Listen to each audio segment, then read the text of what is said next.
Have you ever wondered why some entrepreneurs just seem to succeed against all odds while so many others crash and burn? Well, it's usually not about the business plan. It's about what's going on up here, in the mind. We're about to open up this psychological toolkit that really separates those who make it from those who don't. Take a look at this number, 90%. Just let that sink in for a second.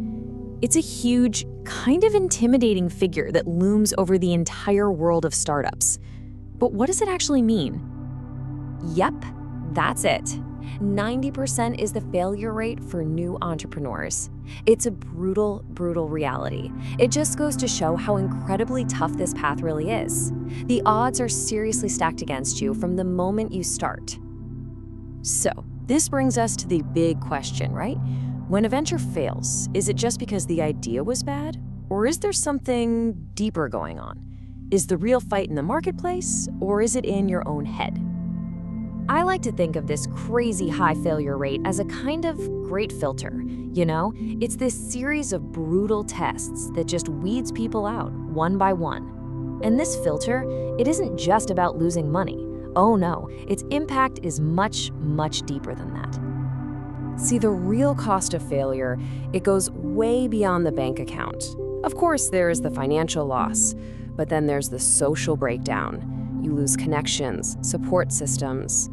But the most damaging part, it's often the psychological hit, that crisis of self-worth, the guilt, the shame. That's the stuff that's powerful enough to make someone give up for good. So, how in the world do you get through that great filter? Well, the first tool in our kit is what I call the rebound engine, and it's all about completely rewiring how you process and respond to failure. And the foundation for this whole engine is something called positive psychology. Now, this is not just some fluffy, think positive advice. Nope. This is a scientific approach that's all about building tangible, internal strengths to help you actually recover from setbacks and find a meaningful way forward. And this approach, it's built on 3 really actionable pillars. First, you have to actively cultivate optimism. Second, you build resilience. Seriously, think of it like a muscle for bouncing back. And third, you find a deeper meaning in the whole struggle, which lets you reframe any challenge as an opportunity to grow.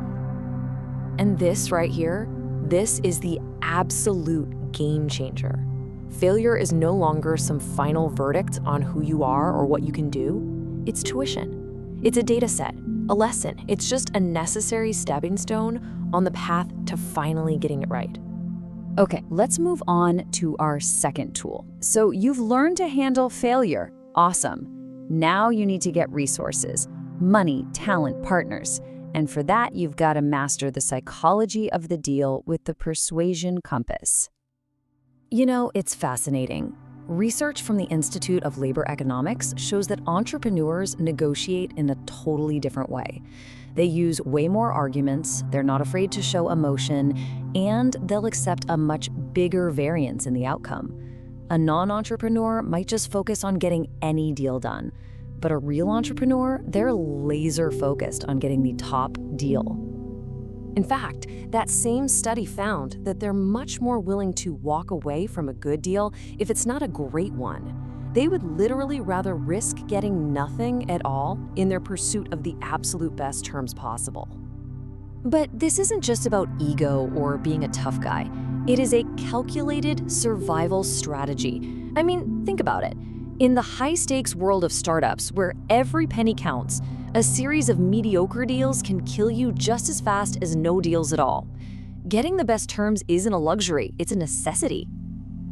And that brings us to our final and maybe the most critical tool in the entire kit, the internal dashboard. This is all about mastering your own psychology and winning that inner game against the cognitive biases that can totally sabotage even the best plans. And the number one enemy here? It's something called loss aversion. It's a bias that's hardwired into all of us, where the sting of a loss feels about twice as strong as the joy of an equal gain. It's an old instinct that probably kept our ancestors safe, but man, it can be devastating in business. Look at it this way. The emotional kick is completely lopsided. That feeling of pain from losing $100 is twice as intense as the joy of finding that same $100. It's this silent, invisible force that's constantly pushing us to be way more conservative than we probably should be. And here's exactly how it sabotages entrepreneurs.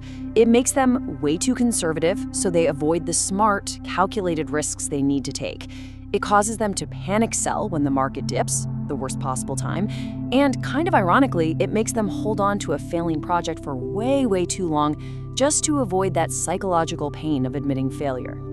So mastering this internal dashboard, conquering these biases like loss aversion, it does more than just help you make better decisions.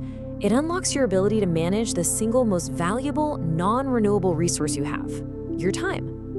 There's this quote that just hits the nail on the head every single time. Rich people buy time, poor people waste time. It perfectly captures this massive mindset shift.